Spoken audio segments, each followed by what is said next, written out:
بسم اللہ الرحمن الرحیم۔ عورت کے سینے میں ایک یا دو دل ہوتے ہیں۔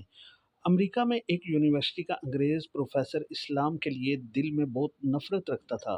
اس نے ایک دن مسلمان طلباء سے سوال کیا کہ تمہارا خدا قرآن کے چوتھا پارہ اور 33 آیت میں کہتا ہے کہ آدمی کے سینے میں ایک دل ہوتا ہے، عورت کا کیوں نہیں کہا؟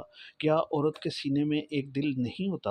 ایک مسلمان طالب علم نے جواب دیا، قرآن بالکل ٹھیک کہتا ہے، کیونکہ عورت کے سینے میں تب دو دل دھڑکتے ہیں جب اس کے پیٹ میں اس کا بچہ ہوتا ہے۔ انگریز پروفیسر یہ جواب سن کر شدر رہ گیا اور اس کے بعد کوئی نہیں کہا۔ اور الحمدللہ قرآن پاک میں سچ کے سوا کچھ نہیں۔